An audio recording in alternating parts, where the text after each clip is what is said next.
Hi, this is Yin. I'm here with Helmut today. Hi, Yin. Hi. So Helmut, I have a question for you. I get asked this question by many small business owners calling us and wanting to know more about our program, right? And they ask this question: why should I go with your program?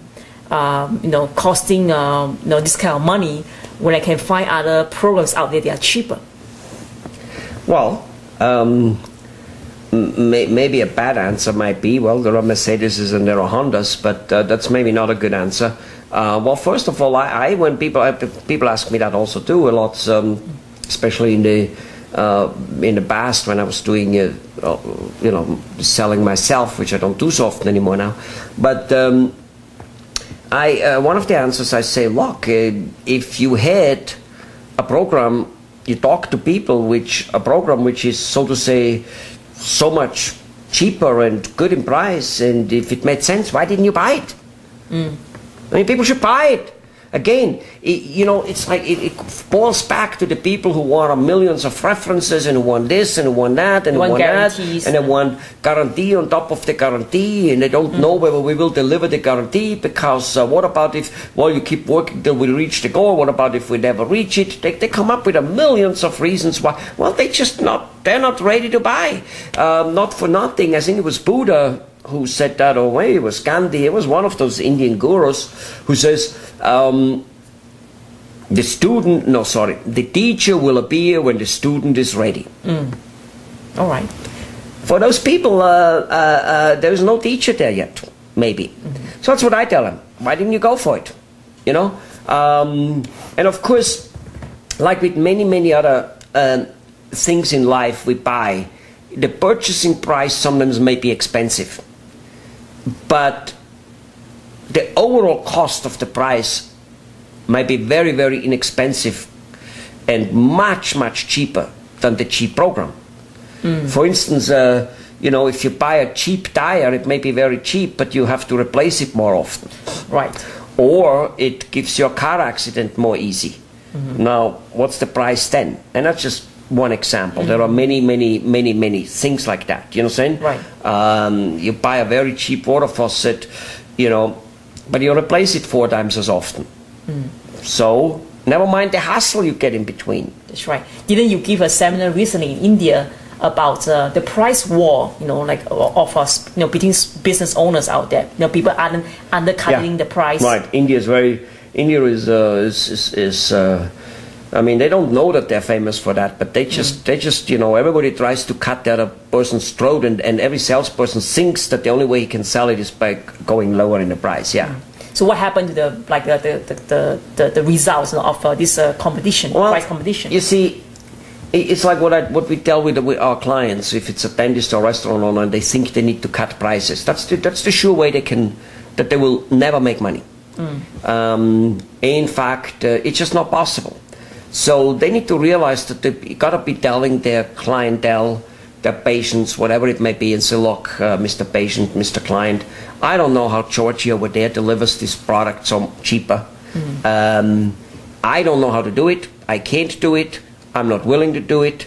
I know what it takes for me to deliver the quality I deliver, and that's the price I need. And yes, I'm totally entitled to make some money. Now, if you want to have something which works and which is supposed to make you a huge amount of money, don't expect it to come cheap. And for instance, in our case, what most prospects don't realize is that almost all consultants, doesn't matter what they charge, what they ask the client to do, then, our prospect, is so expensive that it makes the price which they paid for consulting irrelevant. Meaning, those consultants come up with so weird and so expensive ideas which are undoable for most clients, which makes the whole consulting program again garbage, because he can't do it. Which doesn't mean it doesn't work if you would do it. It just means the client then, the guy who gets the consulting, A, doesn't have the money, or more often than that even, he's not willing to spend it. And this is where we are so enormously cheap. So even if our program is more than many other consultants. First of all, it's not more than most, or not more than all at least. Well, as I said, I don't know how the people deliver it cheaper, and on top of it, I know they don't. The truth of the matter is our program is super inexpensive, considering that we do 80% of the work for them, which the other companies don't. They just tell them what to do.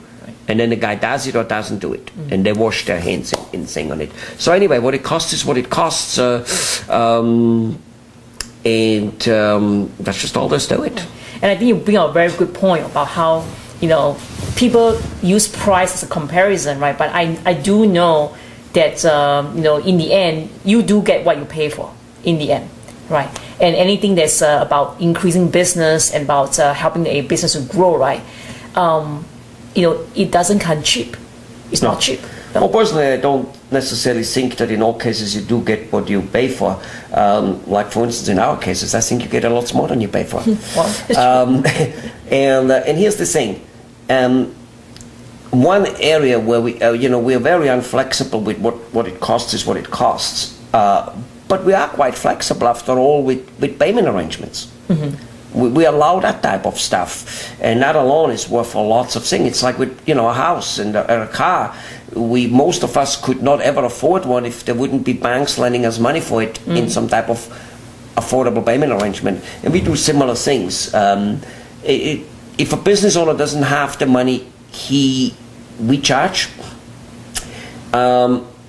he's super sick on an economical level, super sick. And 95% of the time that's not the case. 95% it's the unwillingness to spend money for that type of stuff. That's just all there's to it. Well, I think the unwillingness can be very costly just in itself. Oh, it's super costly. Because I think there's this saying, right, if you think education is expensive, try ignorance. Right. Just same like if you think healthcare and staying healthy and doing preventive healthcare is expensive, try to get sick. See how expensive that is. Never mind how uncomfortable it is. That's right. You see, and living a lifelong with lost dreams, with thinking, my God, I have a business and I could be big. I should be big. I should have a business with money and time at the same way, because the only way to have time if you have your own business, if you're big enough that you, the business owner, can stay away from it a little more. To run around with that failed purpose, with that failed feeling of I'm not making it, and continue to suffer, that's the miserable thing. Right. That's what, and that's when then people get grouchy and they get annoyed with life and annoyed with their spouses, and that's when they feel like they're in a dead-end job, literally, even though they own a business, and that's when they start saying, well, I'm too late, I was too late for the business, I went too wrong, this and this. No, let me tell you, he just wasn't willing to move it, right, and to do the things that needs to be done. He kind of basically expected to be with one skill, being a good restaurant owner, a good mechanic, a good dentist, to make it, and then say, well, I learned enough, I don't want to spend money on that. Basically, it's not honoring, it's not valuing the knowledge of business running and marketing, and thinking, well, that's all common sense, I don't need to have to spend money for that. Well, I hope it isn't like that. If it wouldn't be like that, we would be doing even better, but one way or the other way, we can only go and see whether the student is ready. That's right. And I think I can conclude from our discussion here that the most expensive thing to do is to do nothing. 100%. It's the most, even though it sometimes looks as though easy, not painful, it is super painful to do nothing. That's right. All right. So there are more resources on our website. Go there, and we'll see you there. Bye-bye.